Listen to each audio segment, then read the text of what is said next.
حضرات، مسند احمد کی روایت ہے کہ رسول اللہ صلی اللہ علیہ وسلم نے فرمایا: صیام شہر الصبر وثلاثة ایام من کل شہر صیام الدہر۔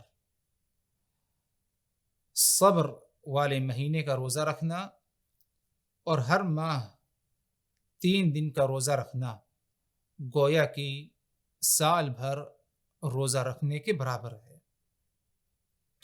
آپ صلی اللہ علیہ وسلم کا فرمان کہ صیام شہر الصبر، صبر والے مہینے کا روزہ رکھنا، یعنی ایک مہینہ جو صبر والا مہینہ ہے، اس مکمل مہینے کا روزہ رکھنا اور مزید ہر مہینے میں 3 دن کا روزہ رکھنا گویا کہ سال بھر روزہ رکھنے کے برابر ہے۔ تو اس حدیث میں ایک بہت ہی بڑی فضیلت بیان کی گئی کہ مکمل صبر والے مہینے کا روزہ رکھنا اور ہر ماہ 3 دن کا روزہ رکھنا گویا کہ سال بھر روزہ رکھنے کے برابر ہے۔ ہر ماہ 3 دن کا روزہ رکھنا، یہ بات تو ہمیں سمجھ میں آتی ہے، لیکن صبر والا مہینہ، اس کا روزہ رکھنا جس کے بارے میں آپ صلی اللہ علیہ وسلم نے بتایا، یہ مہینہ شہر الصبر، یہ کون سا ماہ، یہ کون سا مہینہ ہے؟ شہر الصبر سے مراد ماہ رمضان ہے۔ صبر والا مہینہ، اس سے مراد ماہ رمضان ہے، جس مہینے میں ہم ایام اپنے وقت گزار رہے ہیں، اسے کیا ہے؟ شہر الصبر کہا گیا، صبر والا مہینہ۔ ماہ رمضان کے مہینے کو شہر الصبر کہا گیا۔ آخر کار کیا وجہ ہے کہ اس مہینے کو شہر الصبر کیوں کہا گیا؟ کیونکہ اس مہینے میں ایک شخص جو اللہ اس کے رسول پر ایمان رکھتا ہے، یوم آخرت پر ایمان رکھتا ہے، اللہ تبارک و تعالیٰ کی اطاعت فرما برداری کرنے کا جذبہ رکھتا ہے اور اللہ تبارک و تعالیٰ کی نافرمانیوں سے اپنے آپ کو ہمیشہ روکنے کی کوشش میں لگا رہتا ہے، ایسے شخص کو جب ماہ رمضان نصیب ہو جائے اور اس مہینے کو ویسے ہی گزارے جس طرح رسول اللہ صلی اللہ علیہ وسلم نے اس مہینے کو پا لینے کے بعد ہمیں اس مہینے میں اپنا وقت گزارنے کی تعلیم دی، سکھایا ہمیں، یقیناً ایسا شخص، اس کی صبر کے متعلق اس کی کیا ہے؟ تربیت ہوتی ہے۔ صبر کیا چیز ہے؟ صبر کیسے کیا جائے؟ یقیناً اس چیز کا جذبہ اور صبر کیسے کیا جائے، ماہ رمضان ایک ایمان والے کو یہی کیا ہے؟ سکھاتا ہے۔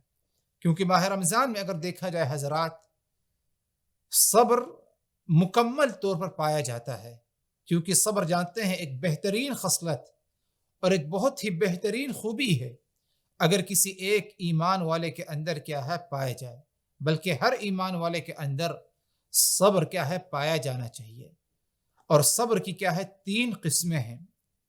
پہلی قسم الصبر علی طاعت اللہ، دوسری قسم الصبر عن معصیت اللہ، تیسری قسم الصبر علی اقدار اللہ۔ مطلب یہ کہ اللہ تبارک و تعالیٰ کی اطاعت، فرما برداری کرنے میں صبر کرنا، اللہ تبارک و تعالیٰ کی نافرمانیوں سے اپنے آپ کو بچانے کے لیے کیا ہے؟ ادھر صبر کی ضرورت ہے۔ اسی طرح اللہ تبارک و تعالیٰ کی طرف سے جو فیصلہ ہوتا ہے، تقدیر ہے، اس فیصلے کو پورے ہونے کے بعد یا فیصلہ جب سامنے آ جائے تب بھی کیا ہے؟ انسان کو صبر کرنے کی ضرورت پڑتی ہے۔ تو یہ 3 قسم کے صبر، جو صبر کے 3 اقسام ہیں، یہ تینوں اقسام ماہ رمضان اور رمضان کے روزے کے اندر کیا ہے؟ پایا جاتا ہے۔ اسی لیے ایک ایمان والا جسے ماہ رمضان نصیب ہوا، وہ روزہ رکھتا ہے اللہ تبارک و تعالیٰ کی اطاعت فرما برداری، اور اللہ کی اطاعت فرما برداری میں انسان کو کیا ہے؟ صبر کی ضرورت ہے۔ اطاعت فرما برداری کی طرف انسان کوئی ضروری نہیں کہ ہمیشہ اس کا نفس کے اہم مائل ہو، بلکہ شیطانی وسوسہ شیطان کے جو ہے بہکاوے میں آ سکتا ہے، لیکن شیطان اس کے ساتھ لگا رہتا ہے، کوشش کرتا ہے، لیکن اس کے باوجود صبر کرتا ہے اور اپنے نفس سے مجاہدہ کرتے ہوئے صبر کرتا ہے، اور اللہ تبارک و تعالیٰ کی اطاعت، فرما برداری کرتے ہوئے اس ماہ کا کیا ہے روزہ رکھتا ہے، کو گویا کہ الصبر علی طاعت اللہ اس کے اندر کیا ہے پایا گیا۔ دوسری قسم صبر کی الصبر عن معصیت اللہ، جب روزہ رکھتا ہے تو روزے کے دوران بہت کچھ اس کی جو ہے معمول میں تھا، اس سے جو ہے اس کو جو ہے اپنے آپ کو روکنا پڑتا ہے۔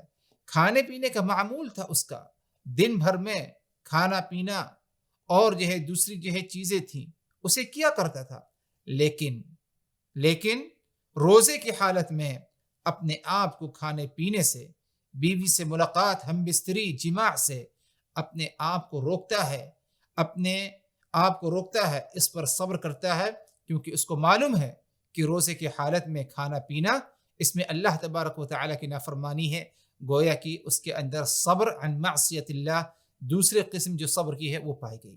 اسی طرح الصبر علی اقدار اللہ، اللہ تبارک و تعالیٰ کے فیصلوں پر اور تقدیر کے معاملے میں کیا ہے صبر کرنا۔ کوئی ضروری نہیں کہ انسان کے حق میں جو فیصلہ ہو انسان ہمیشہ اس سے خوش ہو، بلکہ انسان کو تکلیف پہنچتی ہے، اس کے کسی قرابت دار کا انتقال ہو جائے، کسی عزیز کا انتقال ہو جائے، مال کا نقصان ہو جائے، اسے تکلیف ہوتی ہے، لیکن صبر کرتا ہے، ضبط نفس سے کام لیتا ہے، اس یقین کے ساتھ کہ اللہ تبارک و تعالی نے میرے نصیب میں، میرے تقدیر میں یہ لکھا ہے، اور یہ میرے حق میں جو کچھ ہوا اللہ تبارک و تعالی کے حکم سے ہوا، یہ فیصلہ اللہ تبارک و تعالی نے پہلے ہی میرے حق میں کیا ہے لکھ دیا، تو ادھر صبر کی ضرورت پڑتی ہے۔ اسی طرح روزے کی حالت میں بھی صبر کی الصبر علی اقدار اللہ یہ قسم بھی کیا ہے پائی جاتی ہے، کیونکہ جب انسان بھوکا پیاسا رہتا ہے اور اپنی دوسری دیگر خواہشات سے اپنے آپ کو روک کر رکھتا ہے تو انسان کو تکلیف ہوتی ہے، تو گویا کہ اس تکلیف پر وہ صبر کرے تو گویا کہ اس نے صبر علی اقدار اللہ تیسری قسم صبر کی کیا ہے اس نے اپنائی ہے۔ تو کہنے کا مقصد یہ ہے حضرات، ماہ رمضان شہر الصبر ہے، اس مہینے میں صبر پایا جاتا ہے۔ یہ مہینہ ماہ رمضان ہمیں یہ سکھاتا ہے، ہمیں سبق دیتا ہے، ہماری ٹریننگ ہوتی ہے کہ ہم صبر کیسے کریں۔ اور اس ماہ رمضان میں تینوں قسم کے صبر پائے جاتے ہیں۔ پہلی قسم الصبر علی طاعت اللہ، دوسری قسم الصبر عن معصیت اللہ، تیسری قسم الصبر علی اقدار اللہ۔ یہ تینوں قسمیں پائی جاتی ہیں ماہ رمضان میں، خاص وہ ماہ رمضان کے روزے میں۔ اسی لیے اللہ کے رسول صلی اللہ علیہ وسلم نے اس مہینے کے بارے میں کہا صیام الشہر الصبر وثلاثة ایام من کل شہر صیام الدہر، صبر والے مہینے کا روزہ رکھنا یعنی ماہ رمضان کا روزہ رکھنا، اور ہر ماہ 3 دن کا روزہ رکھنا گویا کہ سال بھر روزے رکھنے کی کیا ہے برابر ہے۔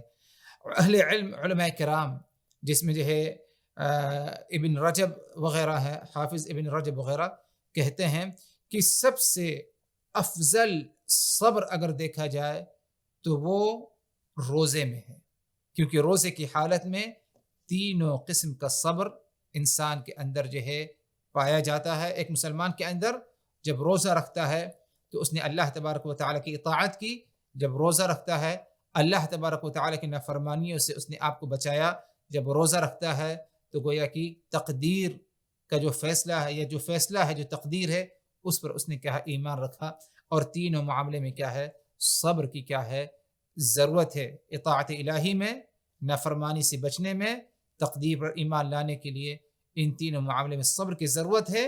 اور یہ تینوں صبر ایک ساتھ جمع ہو جانا یہ صرف اور صرف روزے میں یا ماہ رمضان میں کیا ہے پایا جاتا ہے۔ تو اللہ تبارک و تعالی ہم سبوں کو اس ماہ رمضان سے یہ ایک اہم سبق حاصل کرنے کی اور اس اہم خصلت کو اپنانے کی کیا ہے توفیق دے، اور وہ یہ ہے کہ ہم صبر کرنا سیکھیں۔ ماہ رمضان جہاں بہت کچھ ہمیں سکھاتا ہے ادھر ہی کیا ہے ہمیں یہ بھی تعلیم دیتا ہے اور یہ سکھاتا ہے کہ ہم صبر کیا ہے کیسے کیا کریں۔